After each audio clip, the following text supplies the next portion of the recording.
Bonjour à tous et bienvenue sur ma chaîne YouTube. Je suis ravi de vous retrouver afin de vous présenter cette nouvelle vidéo en français sur Flight Simulator 2020. Il s'agit à la fois d'une vidéo de présentation de cet avion, le RJ170. Bon, il y a également le 175, mais là en l'occurrence c'est le 170. Alors en première partie, une présentation de cet avion, où est-ce qu'on peut le télécharger, se le procurer. Et ensuite viendra la partie du démarrage en Cold and Dark de cet avion pour que vous puissiez voir comment le démarrer avec moteur éteint. L'intérêt de cette vidéo est que ça vous soit utile, que vous puissiez vous donner une idée plus concrète sur cet avion, avoir plus de détails et plus de précision afin que vous puissiez vous projeter plus facilement. Et ensuite le démarrage en Cold and Dark afin de vous aider sur le démarrage de cet avion de manière générale. J'espère que ça vous aidera. En tout cas, je vous souhaite la bienvenue à tous et comme toujours, je tiens à vous remercier pour vos nombreux retours positifs, vos commentaires, vos likes et vos encouragements. Ça me fait vraiment très plaisir et je continue ainsi sur ma lancée afin de vous aider. Car mon objectif est de vous aider. Voilà. Alors, sans plus tarder, là je suis sur le tarmac avec le RJ170, à savoir que le RJ en fait est tiré de son nom Embraer. C'est un avion fabriqué par le constructeur aéronautique brésilien Embraer, destiné aux vols commerciaux courts, pour la plupart, et aux connexions. Il est équipé en fait des moteurs General Electric, très puissants donc, et il peut atteindre une vitesse maximum de 870 km/h et monter jusqu'à 41 000 pieds. Voilà, c'est très conséquent et c'est quand même un avion qui est puissant. C'est intéressant de pouvoir vous le présenter aujourd'hui. Alors, je suis à Paris-Orly sur le tarmac avec la livrée Air France, à savoir que plusieurs livrées sont incluses dans le pack disponible sur SimMarket. C'est un avion qui est disponible sur SimMarket via le développeur qui le propose Virtual Call. Avec, voilà, comme je vous le disais, il y a le 170 et 175. Il est au prix de 25 €. C'est un prix qui n'est pas relativement excessif comparé à d'autres avions. Mais vous allez voir que ça a son utilité de pouvoir vous le présenter. Voilà, bon, je vous donnerai mon opinion également à la fin sur ce que j'en pense. Et puis ça vous permettra d'avoir une idée. Et puis voilà, on a tout le descriptif, comme d'habitude sur SimMarket, bien indiqué, etc., bien présenté, avec des précisions sur la taille de télécharge, la taille du fichier, etc. Bref, il est disponible sur SimMarket et je vous mettrai le lien de téléchargement, en tout cas le lien de cette page, dans la description de ma vidéo YouTube. Sans plus tarder, on va directement vers l'avion, sur le tarmac, on fait un petit tour à l'extérieur, voilà, pour voir comment il se présente. Il est plutôt bien fait, bien modélisé, bien représenté. Voilà, je zoome un petit peu. Ensuite, au niveau de l'intérieur, c'est parti. La bonne surprise, c'est que une fois que vous êtes dans le cockpit, eh bien, ce qu'on peut faire, ce qu'il est possible de faire, c'est de naviguer dans la cabine, passer à travers les murs, et qui dit naviguer dans l'avion librement dit possibilité de sauvegarder des vues personnalisées. Voilà, avec la touche 5 caractère gauche, touche 6 aile gauche, 8, 7, 4, 3, etc. etc. C'est une bonne chose. Par contre, le petit hic qu'il est utile de préciser, c'est que en fait le pare-brise, ou de manière générale les vitres, sont relativement teintées, même très teintées, et en fait ce qui provoque une différence par rapport à l'extérieur. Alors normalement ça peut être très léger, mais là pour ma part je trouve que c'est assez important. Il y a une différence de luminosité entre l'extérieur et l'intérieur, notamment à cause du pare-brise. Bref, c'est pas le plus important. Au niveau du cockpit, voilà, je fais un petit tour. Voilà, je vais en plus près des instruments, pour que vous puissiez voir de plus près aussi, pour vous que ça puisse vous donner une idée. Voilà, les MCDU, les écrans, etc. Bon, il n'y a pas grand chose, vous allez voir que tous les boutons ne sont pas fonctionnels, mais au moins, bon, on a un avion qui tient la route. Niveau sonore, c'est plutôt pas mal. Après, au niveau de la maniabilité, on aura l'occasion de voir ça dans une prochaine vidéo. C'est un avion qui est assez sensible de manière générale. Alors, pour le démarrage en Cold and Dark, c'est parti. Qui dit démarrage Cold and Dark dit allumer les batteries. la batterie, comme sur tous les avions. Alors, l'overhead est compartimenté en plusieurs parties, à savoir la partie électrique, la partie carburant, la partie signaux pour passagers, la partie APU avec la partie éclairage, hydraulique, pressurisation et air conditionné et dégivrage. Voilà. Alors, on allume la batterie, sans plus tarder c'est parti, vous voyez c'est ici à gauche, on la passe sur on. Voilà, donc on a bien un signal sonore qui est apparu pour nous dire que l'avion est en route. Ensuite, on peut passer l'interrupteur sur la gauche ici sur Auto, pour être en cohérence avec le premier bouton que l'on a mis sur On pour la batterie. Ensuite, dès que nous avons allumé la batterie, on va directement passer ici sur l'APU à droite, et avec 2 clics gauche de la souris, basculer le switch sur Start. Et on va attendre un petit peu. Et vous allez voir que sur le premier compartiment tout à gauche, le générateur APU va passer automatiquement sur On. Et c'est ce qui nous intéresse. Donc on va attendre un petit peu. Toujours en laissant le clic gauche de la souris maintenu.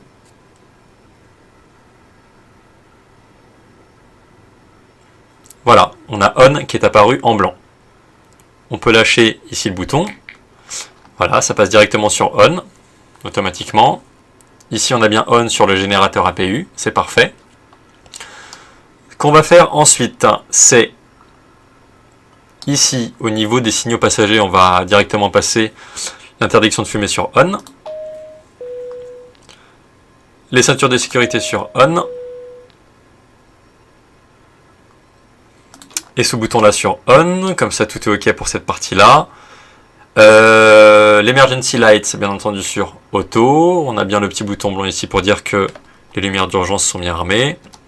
On peut passer la lumière de navigation sur On. L'APU est bien sûr On ici, c'est parfait. Les essuie-glaces, on n'en a pas besoin. Ensuite, pour la partie hydraulique, tout est sur Auto ici. On est sur Auto. Ce bouton-là ne fonctionne pas. Vous voyez, on entend le clic-clic. On ne peut pas le changer, qui va rester sur Off.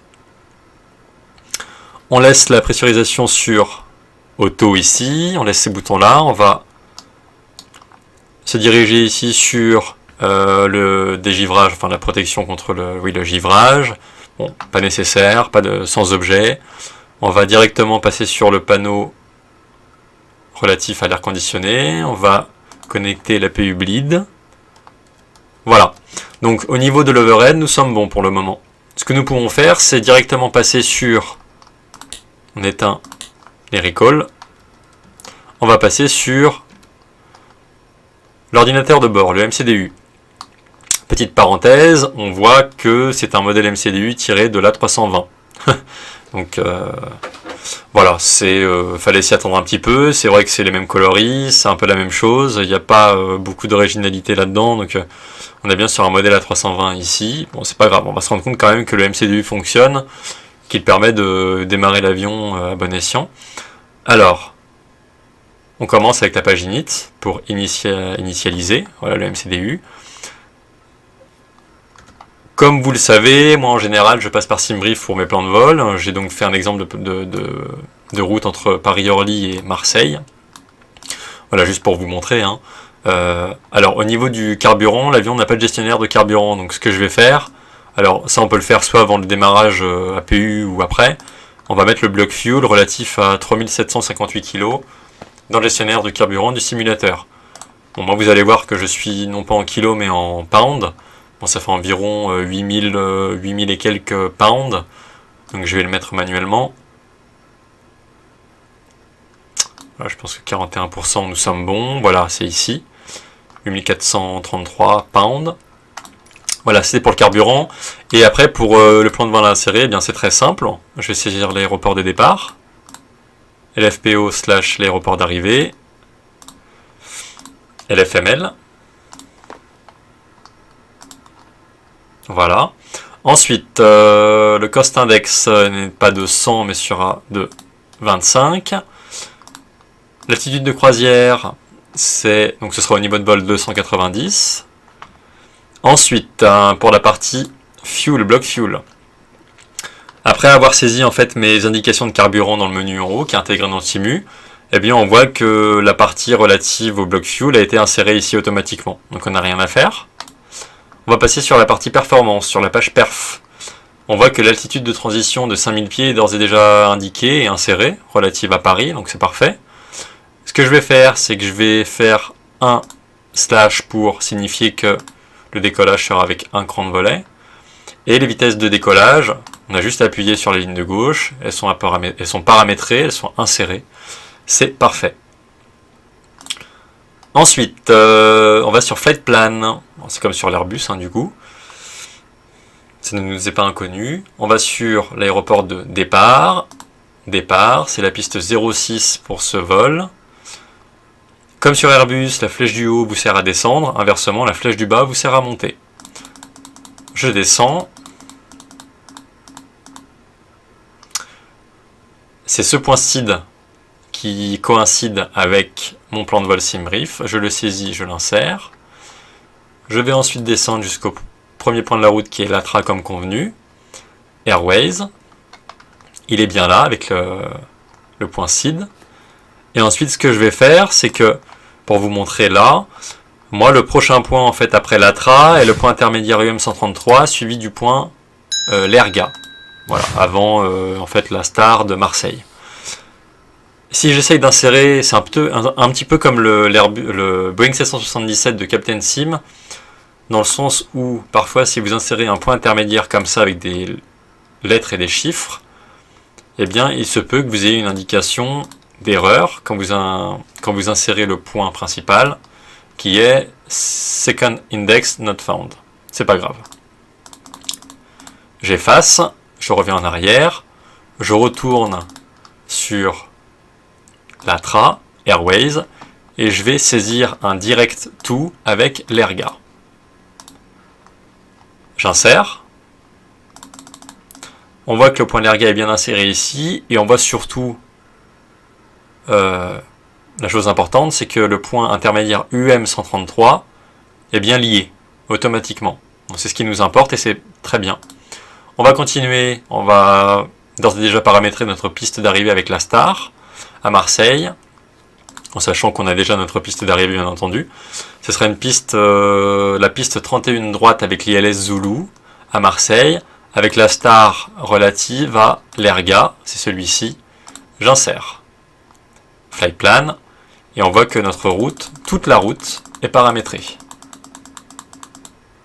Voilà. C'est parfait. Voilà, pas grande surprise par rapport à MCDU, c'est un MCDU qui est propre à l'Airbus, donc voilà, ce sera plutôt facile d'accès. D'ailleurs là je vois qu'un bug, les autobreaks sont sur RTO, sur 3 pardon, on va les passer sur off pour l'instant. Et la particularité de cet avion-là, c'est qu'en fait l'écran de navigation n'est non pas sur la droite, sur l'écran de droite, parce que vous voyez qu'ici c'est inopérant. On va juste laisser les systèmes, c'est ça qui fonctionne. Vous voyez avec le fuel, la partie électrique, hydraulique, dégivrage, les statuts de manière générale des systèmes de l'avion. Mais l'écran de navigation est ici, sur la gauche. Donc en fait, bon, l'écran est plus petit du coup, mais vous pouvez quand même zoomer dessus. Ça c'est important de le savoir. Sur la partie supérieure du pédestal, vous avez une molette qui vous permet de zoomer quand vous allez vers l'avant avec votre molette de la souris, vous voyez. Donc c'est pour dézoomer. Et si je vais vers l'arrière avec ma molette, ça zoome. Voilà. Donc ça c'est une bonne chose, déjà. Prenez l'écran de navigation, la route est bien insérée ici, c'est parfait. Donc ça c'est fait. Ça c'est fait. Ce que je vais faire, c'est que je vais eh bien paramétrer ici sur le PFD. Je vais déjà activer le directeur de vol. On voit qu'il est ici. Voilà, il se synchronise.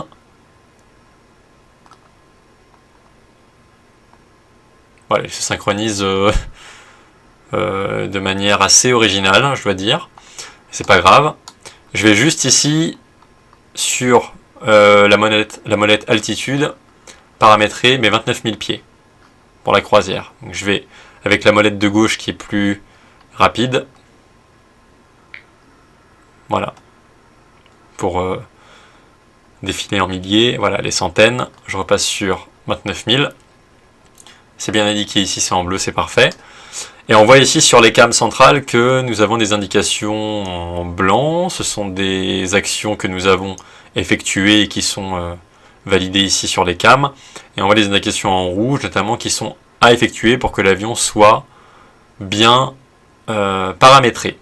Notamment avec le frein de parc qui est serré et les moteurs qui sont inactifs. Alors vous voyez, au niveau du MCDU, c'était relativement simple, assez rapide. Au niveau de l'overhead aussi. On va passer au démarrage moteur, donc on va pouvoir allumer la beacon. Et on voit qu'ici tout est ok, hein, l'APU est sur on, les pompes sont sur, enfin l'hydraulique est sur on, les pompes de carburant sont sur on. Donc je vais passer ici sur la partie supérieure du pédestal. Je vais passer en ignition sur les deux moteurs. Je vais retirer les cache-boutons en cliquant une fois ici sur les switches pour la puissance, pour le démarrage moteur. Et on va pouvoir effectuer le pushback. Bon, la piste 06 se situe tout au bout derrière. Donc on va faire un repoussage avec le nez de l'avion vers la droite.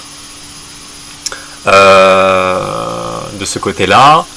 Moi je passe par l'utilitaire de pushback qui est intégré au simulateur, hein, qui est téléchargeable sur le site Flight Sim 2, qui est d'ailleurs un excellent plugin, je vous le recommande. Et start pushback. On va laisser le tracteur effectuer sa manip en attendant qu'il puisse s'insérer au niveau du train avant.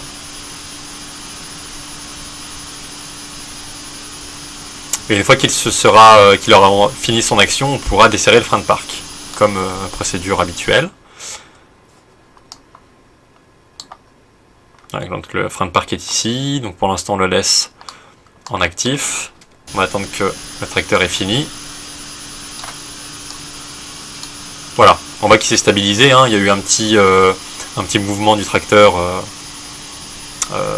très rapide. Voilà, ça veut dire qu'il est bien enclenché. Je desserre le frein de parc et ce qu'on va faire, c'est qu'on va effectuer bien le repoussage tranquillement, pas trop vite, comme ça on a le temps de voir comment démarrer les moteurs surtout. Donc voilà, alors ça va être un repoussage avec nez à droite, en sachant qu'avec ce plugin, hein, comme je vous le rappelle, vous pouvez utiliser votre palonnier pour effectuer le virage. Vous voyez là, j'utilise mon palonnier. Voilà, on voit que en fait la direction, en fait, on voit que la direction bouge grâce au palonnier. Voilà. Alors, démarrage moteur. Avant, j'effectue le pushback, je vais juste cliquer ici. Comme ça, ça démarre plutôt lentement. On va accélérer un petit peu. Et ça va être un repoussage face au sud-ouest. Donc, ça je vais laisser ouvert. Je reviens ici sur le pédestal. Et en attendant que le repoussage s'effectue, je vais ici sur le moteur numéro 2, basculer 2 fois vers la droite sur Start. Voilà. On voit que le moteur numéro 2 démarre. On voit que le starter a basculé sur Stop automatiquement. Curieux, mais bon, c'est pas grave. L'essentiel est que le moteur démarre ici, c'est parfait. On vérifie que le repoussage s'effectue bien. Le moteur ici est en route, comme convenu.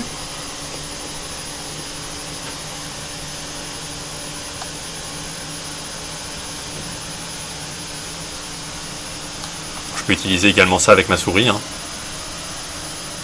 Voilà, vous voyez, ça entame un peu le virage. Bon, je vais me mettre de dos.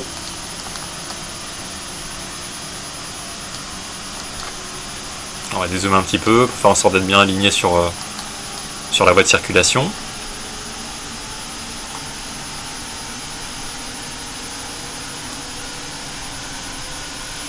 Voilà, ce qui est bien, c'est qu'avec la souris, on peut en fait lâcher le bouton ici avec le clic, et puis en fait le tracteur continue son action dans ce sens-là. On va pouvoir, voilà, on a entendu un petit clic et le starter du moteur 2 est bien passé sur Run. Il est en route, c'est parfait. Il est stabilisé ici, donc c'est parfait. On va passer également le moteur numéro 1 sur Start. Il démarre également, c'est parfait.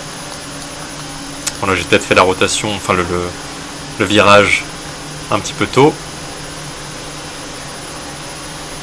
Voilà, on va se remettre bien. Je vais utiliser mon palonnier, si ça vous montre aussi.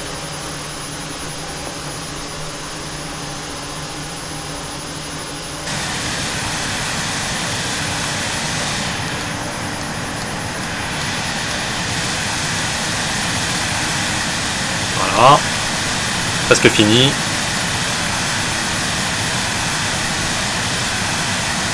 On va accélérer un peu.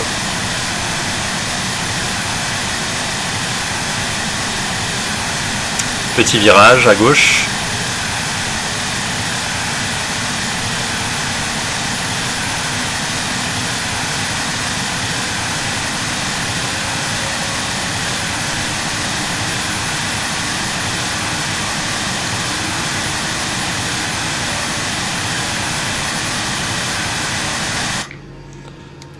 Voilà, repoussage terminé.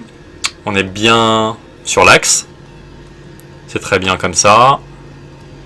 Ensuite, on peut voir que les moteurs sont à présent stabilisés pour les deux.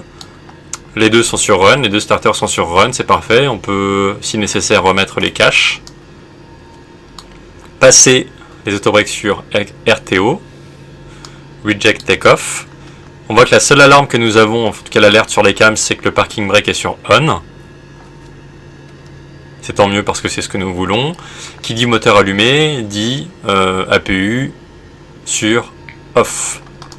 On est prêt pour le taxi. Et on pourra passer, voilà, comme convenu, les lumières de taxi sur On, de chaque côté. Voilà. Alors c'est un tutoriel assez rapide, qui je l'espère pourra vous aider. L'intérêt est de pouvoir quand même vous montrer l'avion de manière générale, à la fois d'extérieur et d'intérieur. Et avec le Cold Dark, voilà, que ça puisse vous être utile aussi. Pour ceux qui aiment cet avion, ça peut être toujours intéressant d'essayer. Pour d'autres, enfin, ça reste mon avis bien entendu, mais je pense qu'à ce prix-là, c'est pas totalement justifié encore une fois, dans le sens où, au niveau des boutons qui ne sont pas tous fonctionnels, même graphiquement, je pense qu'on a connu mieux, vraiment.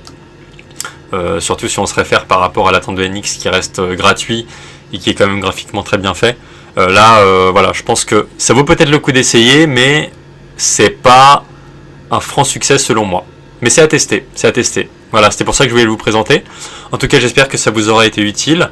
Je vous retrouverai très prochainement avec une autre vidéo sur cet avion, notamment sur l'atterrissage en ILS, pour voir comment il se comporte. Et puis, j'espère qu'en tout cas cette vidéo vous aura été utile. En tout cas, d'ici là, portez-vous bien. N'hésitez pas si vous avez des questions ou que vous avez besoin d'aide. Je serai ravi de pouvoir vous aider. Et puis, je vous retrouverai très très vite pour d'autres tutos, d'autres vidéos sur Flight Simulator 2020. Portez-vous bien, portez soin de vous. À très bientôt tout le monde. Ciao!